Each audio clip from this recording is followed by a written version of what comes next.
And one day I was in a dark room, literally, I had this pattern, because my depression was so deep, I had this pattern of putting myself in a dark room. And he called me, and he was on his way to South Africa, and he said, something's not right, and God told me to call you, and I burst out crying. And he was like, yeah, like something's not right, like I don't feel that you're in the right place. And I confessed, and I was like, I'm not happy, and I don't know what to do. And he said to me, well, there's Jesus. And I was so honest, I was like, bro, how do I relate to this Jesus you talk of? Like, I don't think that's for me. And he was just like, at least try. He's like, I tried and he helped me. So he gave me, he said, I'm gonna give you Matthew 6:33. And then he said that I should seek first the kingdom and his righteousness. And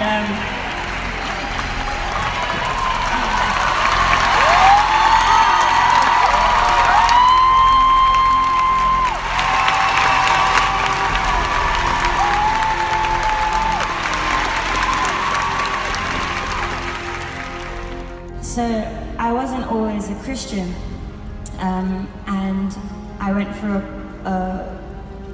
a period in my life when acting was my God, and I really worshipped it. I really wanted to be successful. I would compare myself to my other friends. I would look at my past films and be hard on myself, and it was just really, really dark. On top of that, not being happy about myself and who I was, and I knew something was wrong. So it was 2015, and I had just went to Toronto Film Festival with a film, and I had another film lined up. And I remember I was going to Canada, and I remember I just heard this voice. It was just like, this is the last, you're gonna take a break, a big break after this. And I was like, no, I'm not. I got films, I got jobs, I'm lined up, I'm good. But that voice was really true. And I came home, and I kind of just realized that something was missing, and I didn't know what it was, but I had to find out. And I remember at the time, some of my friends were Christians, and I always would hang out with them, and I'd see their light. And it's not no airy-fairy thing like Jesus. No, it was literally like peace and joy and serenity. And I noticed that they had something that I didn't have, but I was too scared to approach it, because I believed that Jesus was this, no offense, this is what I thought in my mind. Jesus was a white guy with blonde hair, blue eyes, how can he relate to me? And it was so warped in my mind, like it was not correct, my approach to Jesus. And I remember I just started to seek. And he would just literally line me up with friends. Like my friends would meet me who were Christians and be like, do you want to go Bible study? And they would never ask me this, and I'd be like, yes. And I'd be like, why did I say that? I don't even know like what the Bible is. I don't even know what chapter to turn to. I don't even know like how do you do that? And then I just realized that something was missing, and I started to seek, and Jesus was my last hope. And I remember my friend called me. He plays the new version of Kunta Kinte in Roots, Malachi Kirby. And one day I was in a dark room, literally, I had this pattern, because my depression was so deep, I had this pattern of putting myself in a dark room. And he called me, and he was on his way to South Africa. And he said, something's not right, and God told me to call you. And I burst out crying. And he was like, yeah, like something's not right, like I don't feel that you're in the right place. And I confessed, and I was like, I'm not happy, and I don't know what to do. And he said to me, well, there's Jesus. And I was so honest, I was like, bro, how do I relate to this Jesus you talk of? Like, I don't think that's for me. And he was just like, at least try. He's like, I tried and he helped me. So he gave me, he said, I'm gonna give you Matthew 6:33. And then he said that I should seek first the kingdom and his righteousness. And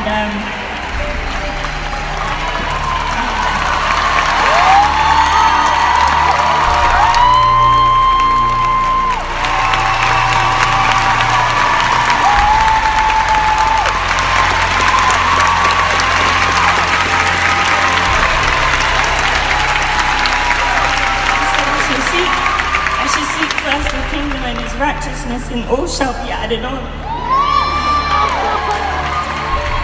And I took it, and I turned off my phone. He went on his flight, and I said, Jesus, like, if you're real, then show me. And then I stopped acting. I stopped. I gave it up. I said, I never want to do it again. And then I gave my life to him, and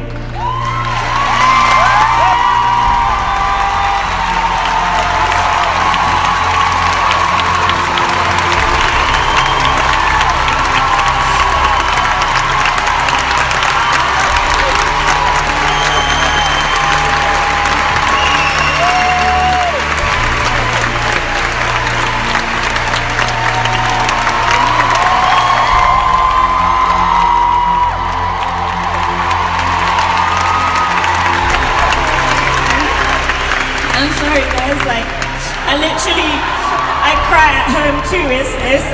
It happens all the time. Like, I reflect and I just always cry. Like, I always cry about it. But I gave my life to him. I remember I told him in that room when I came off the phone, I said, I'm gonna give you a year, and he literally changed it in a month. And he showed up, and I had all of these amazing encounters, and I gave my life to him. And I remember the night I gave my life to him, I literally felt like whatever spirits, like darkness was leaving me, and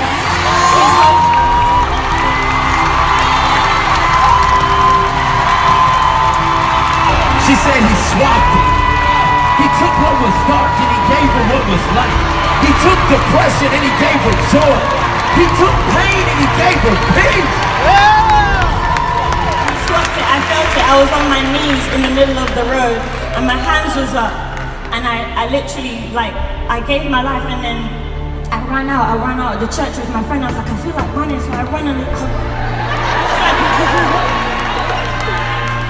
literally, like, this thing just lifted up, and I literally screamed, and I felt this other thing, Holy Spirit.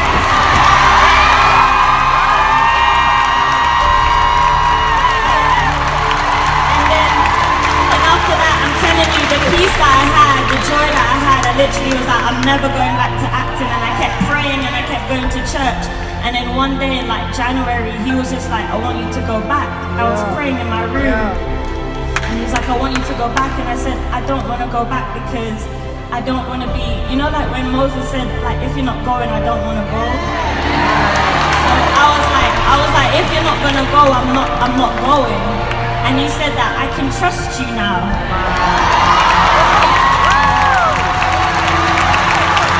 So in 2016, I went back into acting. I called my agent, and I was like, she's like, are you coming out of retirement? I was like, yeah. But I just trusted the Lord. I trusted the Lord. I trusted that he had my back, and that I wasn't gonna leave him. I was gonna stay with him. So I stayed with him, and every single job from that point was amazing. I found myself working with Steven Spielberg. I found myself working with Liam Neeson, and I thought that was it. And I was so content. I promise you, I was so content. I was like, God, I'm ready to have Jesus time now, right? You know about the Jesus time. And after this, then I was on set finishing up a project in London, and this audition came for Black Panther, and I did it, and I did the audition, and then I forgot about it, and then every day after I sent the tape, he kept saying to me, pray about Black Panther, and I was like, why are you telling me to pray about this? Like, I did the tape, I've let it go, that's it, Lord, like, I'm not gonna stress it, I'm not worshipping acting anymore, like, it's cool. But he was just like, pray about it, please. And I was just like, yeah, he's so sweet. Come on, please, pray to me about what I'm trying to do. He's so sweet. And he was like, pray about it. And I prayed about it. I was like, all right, Lord, like, I give Black Panther to you. Like, I keep giving it to you, Lord. And then one day in prayer, he revealed to me what he wanted to do. And he said, I'm going to give you the role. And I said, Lord, I've not heard anything, like no one's called me back. He was just like, I'm gonna give you a couple signs. He said, someone's gonna call you to go to LA. And then he gave me like information about the contract. Wow. And then I was like, all right, Lord, like, whatever you're trying to do in it, like, cool. And then literally like a month later, my agent at the time called me and said, Black Panther, the team wants to see you in LA. And then he started to go through the details of the contract, and one of the signs came true. And then I went and met everybody. I left again. I was just like, God, if you don't want me to have it, it's okay. If this was like a little faith step thing, it's cool. Yeah, it's cool. But then before I went to LA, he said to me, he said, I'm giving you the role of Shuri.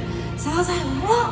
Like, I haven't even met Ryan. I haven't even met anyone yet. And he said, tell your agent that you've got the role. Don't get on the plane before you do. So this is, I got the keys. That's not crazy faith. That's that crazy faith. Anybody in the room dealing in some crazy faith, right? Okay. Basically what I mean is that I get you. Like talking things into existence, like I get you. So God was like telling me to speak it. So I'm in front of my agent right now, about to get on a plane to LA tomorrow without confirmation. And I say to him, I have to tell you something. And I'm like, the Lord told me that I'm coming off the plane with the role of Shuri in Black Panther. And he's like, he's Nigerian too, right? Yeah, man, have Nigerians in your team, oh. Listen, they are legit. I love my brother Femi, I love him so much. So he sat there, he looked at me and he was just like, you got the role then?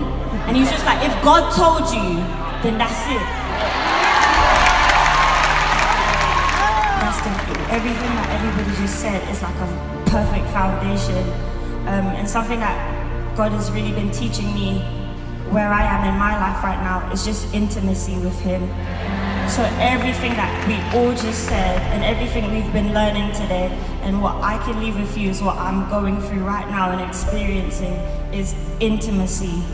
None of this can happen without first having intimacy with the Father. Like, He's so amazing, His love is so deep, there's so much more. And let's get serious. There's something you said yesterday, it was so amazing, but you left us in prayer and you said for us to be to guard our purity, you know, to really love the Lord. And I think that's so important. That should be the number one thing, intimacy, going after God with everything. Let's just be for Him. It's not, I know it's not easy, I know it's not just a click of the finger thing, but every day let's just seek the Father and the Father alone, and everything will manifest, everything will come together. So intimacy. Can y'all help me thank this amazing panel? Will y'all stand with me? Come on. Let's go out to the front. They need a good picture of this. Come on. Come on. Let's hold hands. Come on. Come on.